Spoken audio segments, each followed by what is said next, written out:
अगर आप में ये 4 अलामतें यानी ख़ास तौर पर शुगर के मरीज़ में ये 4 अलामतें पाई जाती हैं तो आप कंधे का दर्द यानी फ्रोज़न शोल्डर या एडहेसिव कैप्सुलाइटिस का शिकार हैं। पाकिस्तान में ये बढ़ता हुआ कंधे का दर्द फ्रोज़न शोल्डर औरतों में कम से कम 40% है और मर्दों में 30% है। ज़्यादातर ये शुगर के मरीज़ों में पाया जाता है। वो 4 अलामतें कौन सी हैं? अगर आपको कंघी करते हुए शोल्डर में दर्द होता है, अगर आपको शर्ट चेंज करते हुए कंधे में दर्द होता है, या अगर आपको रात को सोते हुए कंधे में दर्द होता है, या नहाते हुए भी अगर आपको दर्द होता है तो आप फ्रोजन शोल्डर का शिकार है। शुरू में ये सिर्फ दर्द की सूरत में होता है, बाद में इसमें अकड़ाहट या जाम होना शुरू हो जाता है। इस बारे में मैं आपको घर में की जाने वाली एक्सरसाइजेज के बारे में बताऊंगा ताकि आपकी रोजाना की जो मामूल की जिंदगी है वो इफेक्ट ना हो, वो मुतासिर ना हो। फ्रोजन शोल्डर क्या है? फ्रोजन शोल्डर बेसिकली कंधे के अंदर जो हमारे पट्टे होते हैं उनका कैप्सूल होता है, उसका इन्फ्लेमेशन और उसका टाइट होने को फ्रोजन शोल्डर कहते हैं या एडहेसिव कैप्सुलाइटिस कहते हैं। इसकी 3 स्टेजेस हैं। स्टेज 1 इन्फ्लेमेशन होती है, स्टेज 2 में थोड़ी सी मोबिलिटी यानी आपके रेंज ऑफ मोशन, आपका कंधा ऊपर नहीं जाता, और स्टेज 3 जो रिकवरी होती है। ये बात ज़हन में रखें कि फ्रोजन शोल्डर का टोटल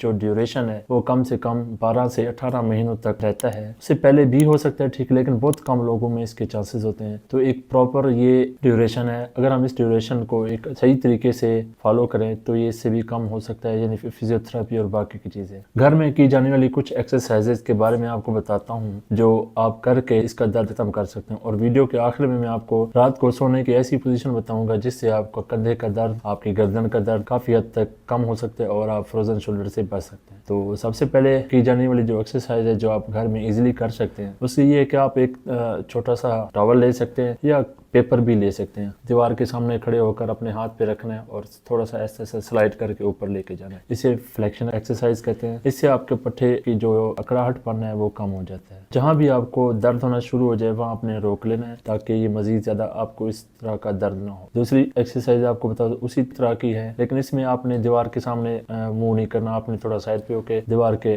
मतलब पैरेलल हो जाना है और आपने हाथ और अपना टॉवल इसी तरह रख के दीवार के अगेंस्ट स्लाइड करने है।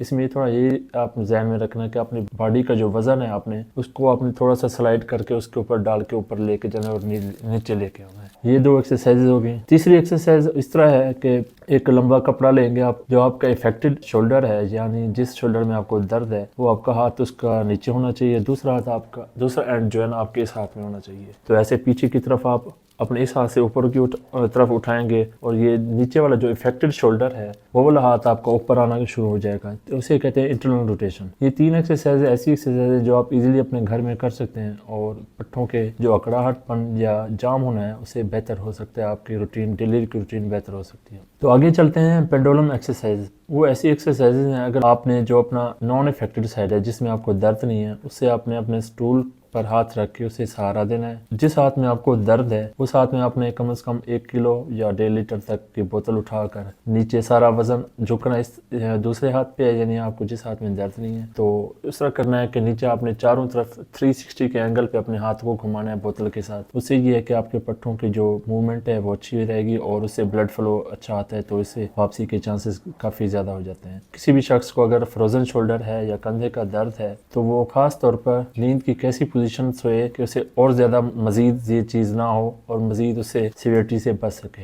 जिस साइड पे आपको शोल्डर या फ्रोजन शोल्डर है उस हाथ के नीचे, बगल के नीचे आपने तकिया रखना है ताकि उसे सपोर्ट मिलती रहे और आपका कंधा उससे नीचे ना आए। फ्रोजन शोल्डर से मुताल्लिक कोई भी क्वेश्चन हो तो कमेंट बॉक्स में हमें पूछ सकते हैं। Thank you. अल्लाह हाफ़िज़।